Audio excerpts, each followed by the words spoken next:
I never imagined that one quiet afternoon would change the way I saw my family forever.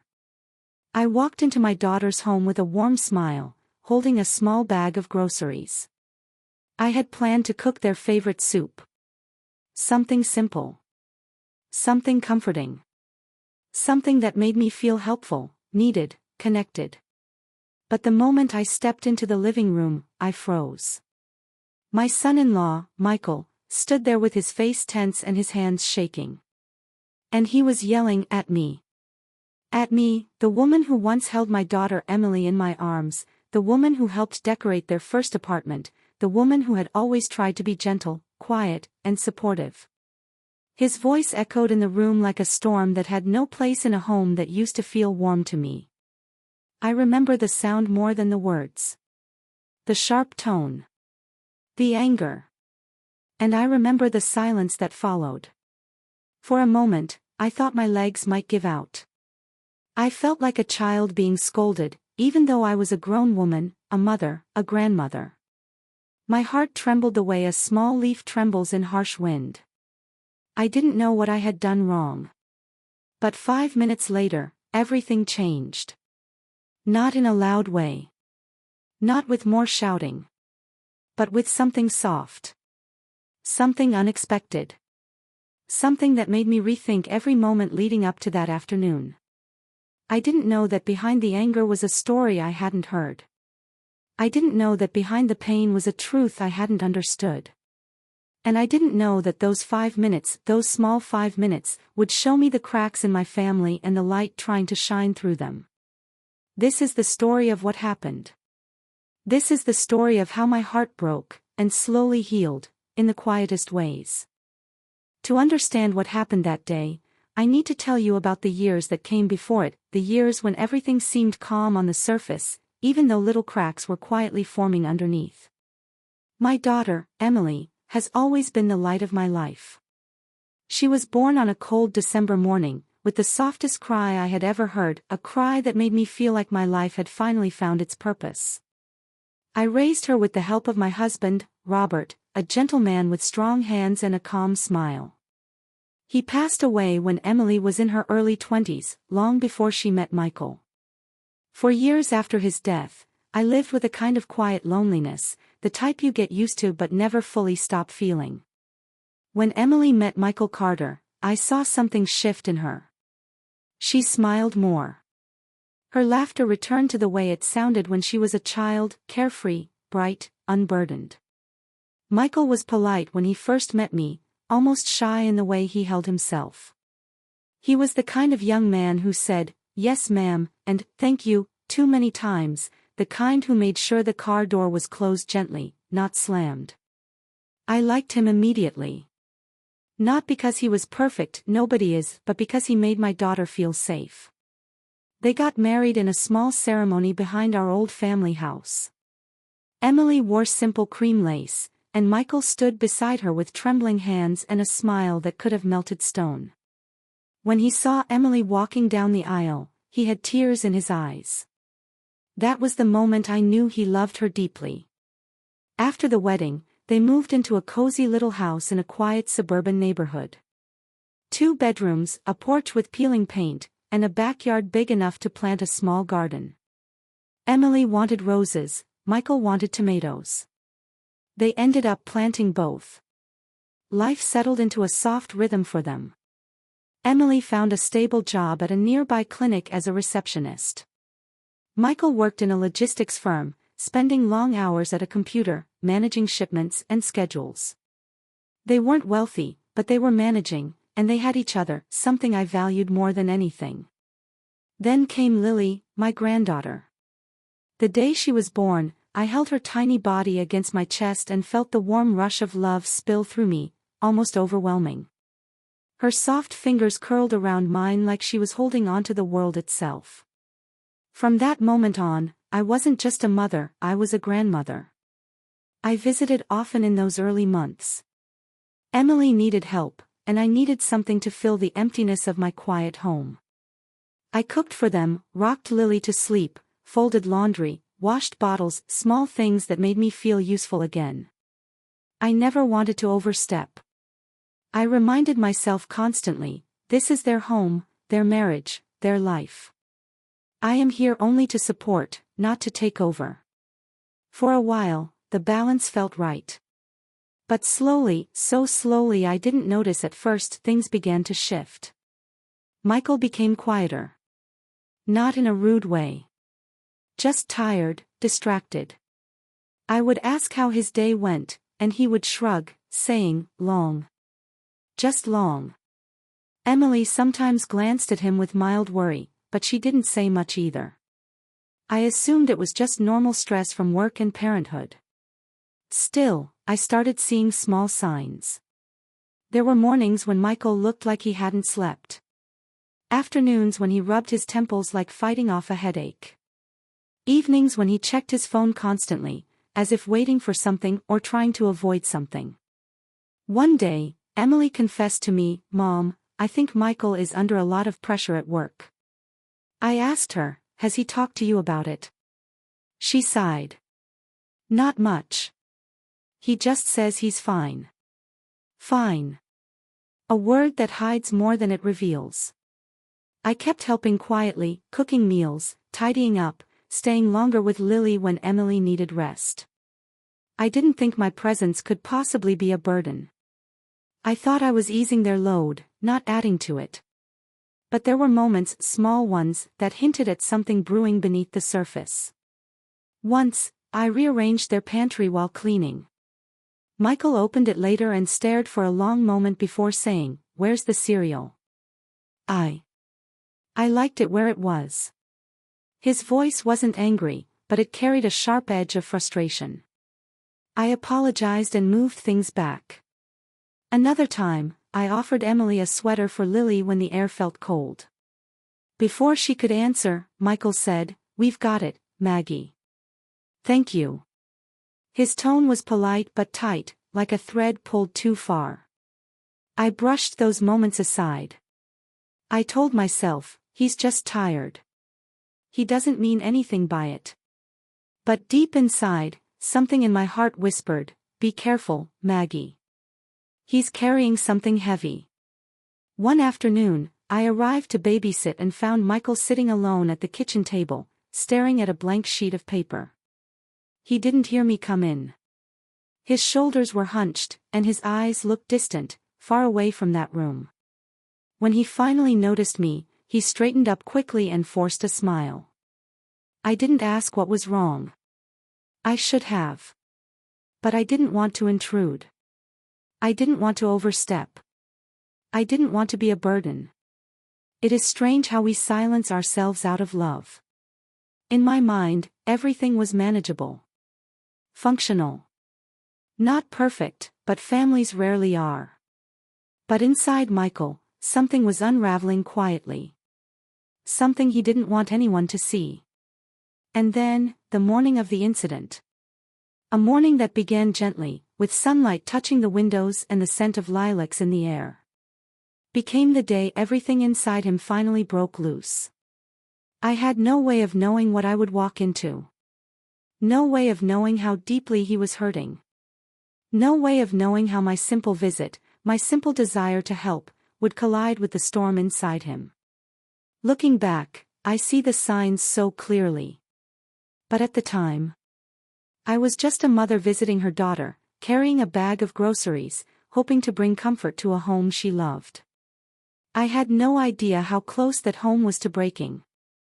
The morning of the incident began like any other.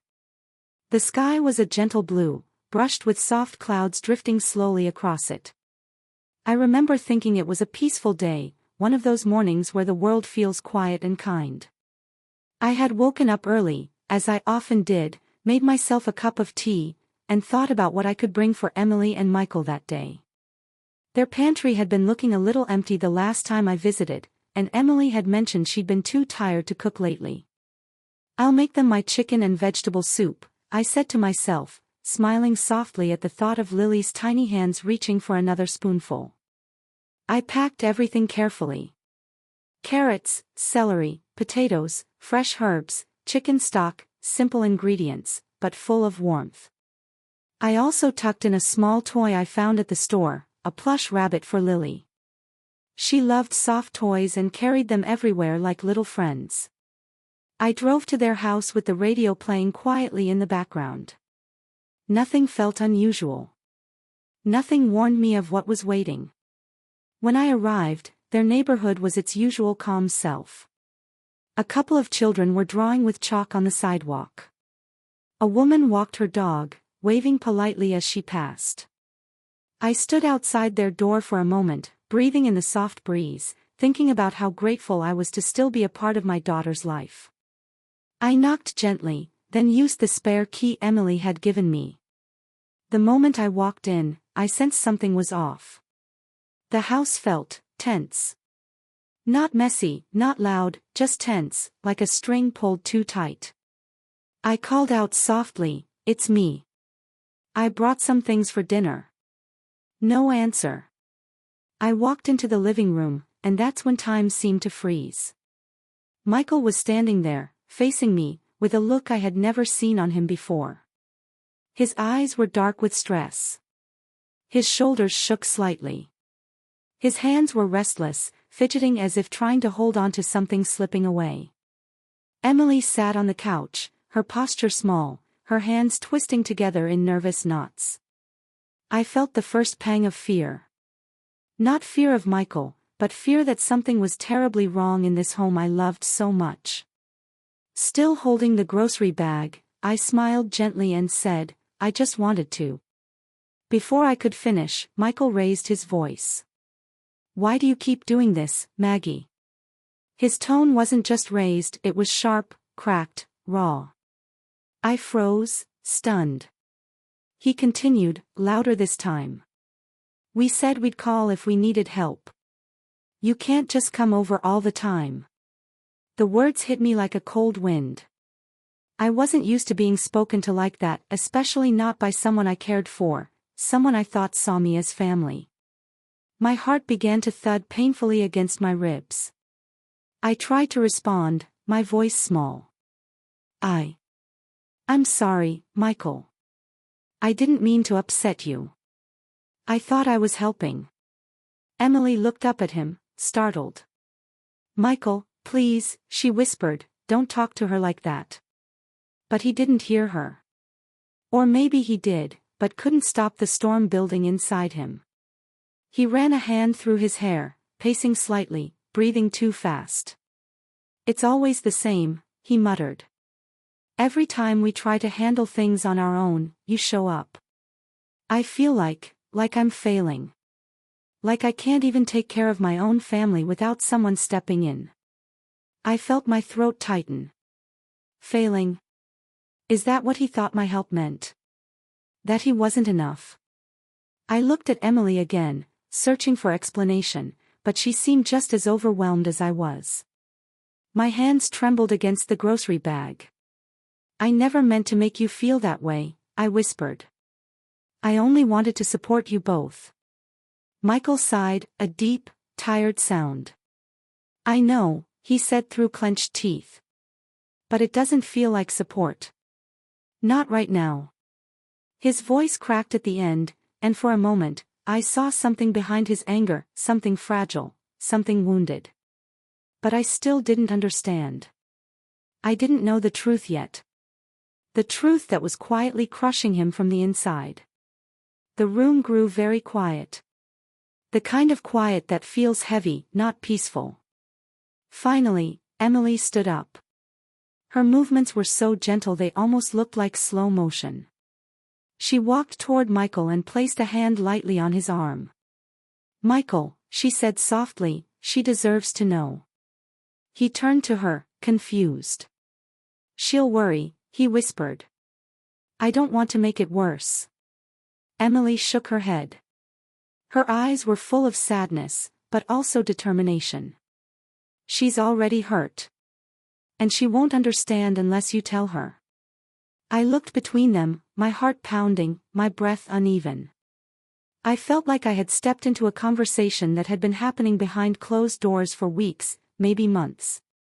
Finally, Michael exhaled shakily and sat down on the edge of the couch. His hands fell into his lap, open, defeated. He looked up at me, really looked at me, for the first time since I walked in. His voice softened, though pain still threaded through every word. "Maggie. I'm sorry," he said. "I shouldn't have yelled. I shouldn't have said any of that." I swallowed hard, my eyes burning with unshed tears. "Then, what's happening, Michael? Please. I don't understand." He lowered his eyes. "I know," he whispered. "And it's time you did." Emily moved closer to him, her hand brushing his shoulder in quiet encouragement. And that's when I felt it. That strange stillness before the truth finally reveals itself. My heart braced itself without my permission. I didn't know what he was about to say. I didn't know how deeply it would cut. I didn't know how much pain lay beneath the surface of his frustration. All I knew was that the next few minutes, the next 5 minutes, would change everything. Everything I thought I understood about him. Everything I thought I understood about their marriage. Everything I thought I understood about my own role in their lives. I held the grocery bag tighter, feeling its weight shift in my hands. I wasn't just standing in their living room. I was standing at the edge of the truth. And the truth was finally ready to speak. Michael sat on the edge of the couch with his elbows resting on his knees, his head hanging low as if gravity had suddenly doubled around him. The room felt smaller, tighter, as though the walls themselves were holding their breath.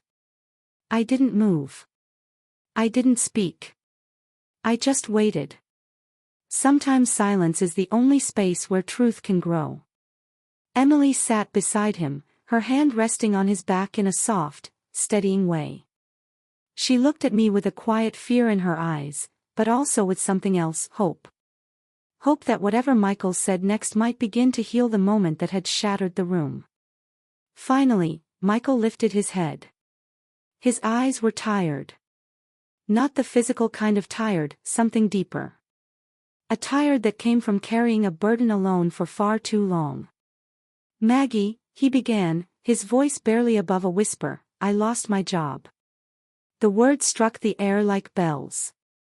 But instead of ringing loudly, they echoed inside me in a slow, sinking way. Lost his job. I blinked, unable to speak at first. My heart, already fragile from the confrontation, shifted inside my chest as though trying to understand the sudden shape of this new truth. "When?" I finally managed to ask. He exhaled shakily. 2 months ago. 2 months. 2 months he had been carrying this alone. 2 months pretending everything was normal. 2 months waking up each morning, putting on the same tired smile, leaving the house like going to work, when he was actually going somewhere else entirely. The realization washed over me slowly, like a cold wave. I opened my mouth, but Michael shook his head gently, as if he wanted to get the hardest part out before anything else. "I didn't tell Emily," he continued, "until last week." I turned to my daughter. She nodded softly, confirming what he said. "Why didn't you tell anyone?" I asked. My voice wasn't angry. It was soft, hurting, confused. He rubbed his hands together, a nervous habit I'd noticed over the years. "I was ashamed," he said. "I thought I could fix it. I thought I could find a new job quickly and pretend none of this happened." His voice cracked, and he cleared his throat, trying to push the emotion down, but it kept rising. "I applied everywhere," he went on. "Every job listing I could find. I went to interviews. I got rejected more times than I can count." Emily reached for his hand. He held it tightly. "I thought," he whispered, "that if I just tried hard enough, I could keep everything from falling apart." The ache in my chest deepened. "And then," he continued, "every time you helped, even when you were being kind, I felt more and more like I wasn't enough. Like I couldn't even provide dinner for my own family without someone else stepping in." I felt tears well in my eyes. Not because of anything he said, but because of the pain behind it. The fear.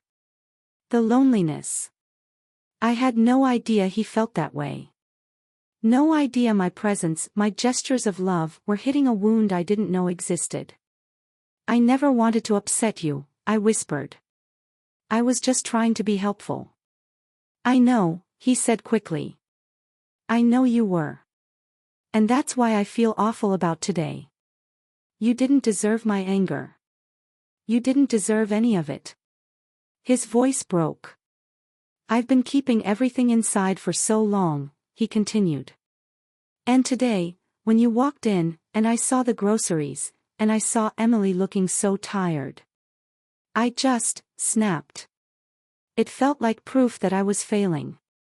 That I wasn't enough. His hands trembled. Emily leaned closer to him, tears in her eyes. Michael, she whispered, you're not failing. We're going through something hard. That's all.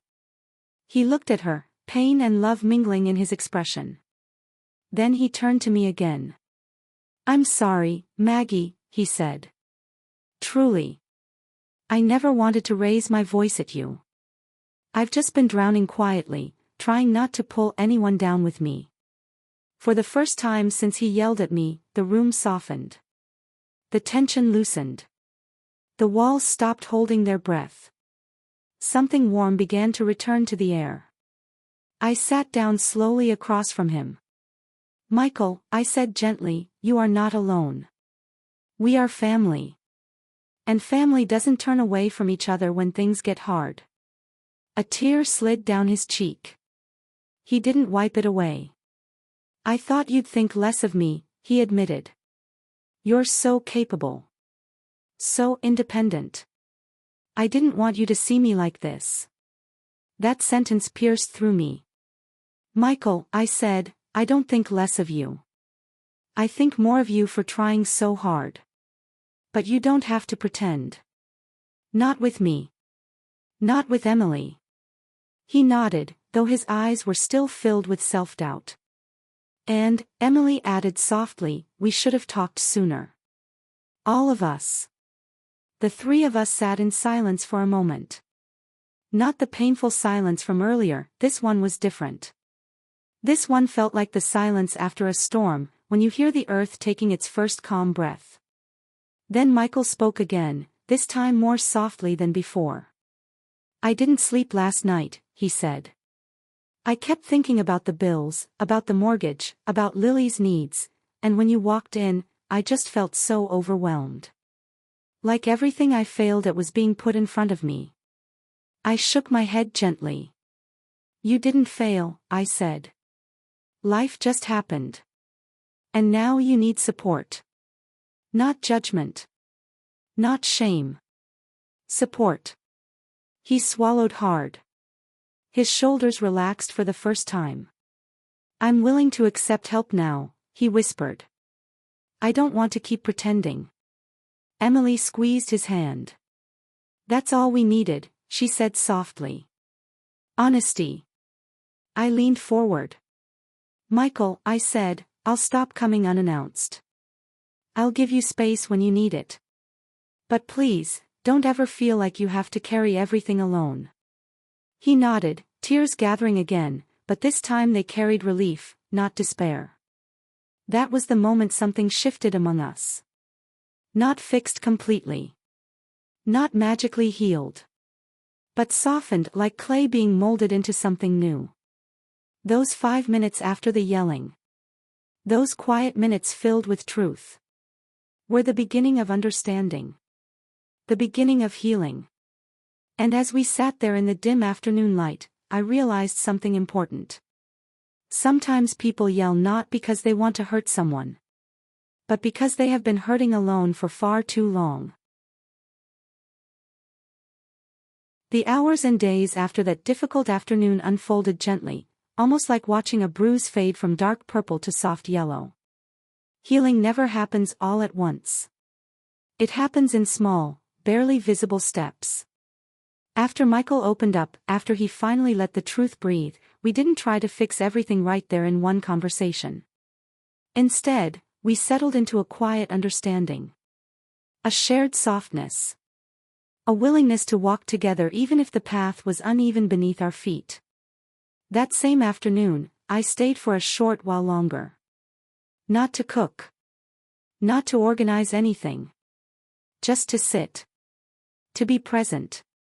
To let the house learn how to breathe again. Emily made tea and placed a cup in front of Michael before sitting beside him. I watched from the armchair, the grocery bag still at my feet, the vegetables inside slowly warming to room temperature. We didn't talk much. Sometimes healing is not born from words but from silence, the good kind, the kind that lets hearts settle. At one point, Michael looked up at me and said quietly, "Thank you for staying." His voice was still tender, still careful, as though he was afraid he might cause another crack in the air. But the sincerity in his eyes softened something deep inside me. "I'm here," I replied simply. "We'll figure this out together." And for the first time that day, he nodded without hesitation. The next morning, I woke up with a heaviness in my chest and yet a strange sense of clarity. I sat at my kitchen table with my morning tea, thinking about everything that had unraveled and everything that had begun to repair. People sometimes say the hardest part of love is letting go, letting children grow, letting life change. But I think one of the hardest parts is learning how to stay present without taking over. How to help without hurting. How to step close without stepping too far. I realized that although my intentions had always been pure, I had not seen the weight Michael was carrying. I had not understood how my presence, my meals, my tidying, my quiet caretaking might have felt like a reminder of everything he wished he could provide himself. Understanding this didn't make me feel guilty. But it did make me feel wiser. So I made a decision. I would give them space. Not distance, but space. The kind of space that lets small families strengthen their roots without feeling overshadowed. Still, I wanted them to know that I was not pulling away from love, only stepping back from worry. That afternoon, I texted Emily. "Thinking of you both. I love you. I'm here whenever you want me." Her reply came quickly. "I love you too, Mom. Please don't feel pushed away. Yesterday was hard, but we needed it. We'll come by tonight. Let's talk." And they did. When they arrived that evening, Lily ran into my arms the moment she crossed the doorway. I held her tight, inhaling the warm, comforting scent of her shampoo. Children are beautiful reminders that life keeps moving, always toward something. Emily set a small cake on my counter. "Michael wanted to bring dessert," she said softly. He stood behind her, hands in his pockets, looking unsure but hopeful. I smiled warmly at him. "Well, I'm glad you're both here." We sat in the living room, Emily and Lily on the floor with toys, Michael in the armchair, me on the couch. The air was gentle, the tension from yesterday replaced by something new, a shared effort. Michael spoke first. "I scheduled a meeting with a career counselor," he said. "I think I need help figuring out what direction to go now." I nodded proudly. "That's a brave step." He looked down for a moment before adding, "And I'm going to therapy. I found someone to talk to. I need to work on how I handle stress." My eyes warmed with emotion. This wasn't just growth. This was courage. "I'm proud of you," I said softly. He exhaled. "Thank you. I didn't think I could say that to you." Then he paused and continued, "I want us to move forward, Maggie. I want you to feel welcome in our home. I just need, sometimes, a little space to feel capable." I reached for his hand. "Michael," I said gently, "I will always respect your space. You tell me what you need, and I will listen. But don't ever mistake distance for disconnection. I love all of you. That won't change." His eyes shimmered, the way a man's eyes do when he hasn't cried in a long time and doesn't quite remember how. Then Emily spoke, her voice soft but steady. "We've all been struggling," she said. We didn't realize how much we were hiding from each other and from ourselves. She looked at me with tender guilt. I should have told you sooner, Mom. I was afraid. Afraid of what? I asked. That you'd worry. That you'd think Michael wasn't doing enough. That you'd try to fix it all. Those last words stung, not because they were unkind, but because they were true. Sometimes mothers don't realize how quickly we swoop into the role of problem solver, forgetting that our children need space to grow into their own strength. I nodded slowly. I understand. Emily reached for my hand. I don't want distance between us. I just want balance. Balance. A simple word. A powerful one. And something inside me, something that had been tangled, finally relaxed. Yes, I whispered. Balance. Over the next several weeks, that balance grew like a gentle seed taking root. I called before visiting. Emily invited me often and reassured me constantly. Michael called occasionally to update me, not out of obligation, but because he wanted me to know he was trying, he was healing, he was rebuilding. We found a new rhythm. Sometimes I went over to babysit Lily when Emily had appointments. Sometimes I stayed home and let them figure things out on their own. Sometimes we all cooked dinner together, slow, simple meals that filled the house with laughter instead of stress. I saw changes in Michael too. He smiled more. He laughed more. He allowed himself to rest. He allowed himself to ask for help, not always, but sometimes, and that was enough. One afternoon, while Lily napped, Michael and I sat on the porch. The spring breeze was mild, carrying the scent of fresh cut grass. He looked at me and said, "Thank you for not giving up on me." My heart softened deeply. "I never would," I replied. "Family is not something we give up on." He nodded slowly. "I'm still learning how to be part of a family. How to let people see me, when I'm not okay." I placed my hand on his arm gently. "You're doing beautifully." And he smiled. A real smile. The kind that looks like the first warm day after winter. Little by little, the wound that had opened that day began to heal, not because we ignored it, but because we faced it together. We didn't pretend it never happened. We didn't bury it. We built over it, carefully, lovingly. Families break sometimes. But they also mend. And sometimes the mending makes them stronger than before. We were becoming stronger. Together. When I look back now at that difficult afternoon, it no longer feels like a wound. Instead, it feels like a doorway, one we never planned to walk through, but one that led us somewhere gentler, somewhere truer. Life is strange that way. Sometimes the moments that shake us the most become the very moments that help us grow. I often think about how quiet the house felt after Michael yelled, how my heart ached, how small I felt standing in that living room with a bag of groceries crinkling in my hands. But I also remember what happened just minutes later. The truth. The opening. The honesty that poured out like a long-held breath. Those 5 minutes, the ones that followed the shouting, were the beginning of understanding. The beginning of a new relationship. The beginning of a family learning how to love each other without fear. In the months that followed, I watched Michael slowly become himself again. He found a new job, one that suited him better, one that didn't drain him the way his old one did. He became more patient, not only with me, but with himself. And he let himself be human, imperfect, still learning.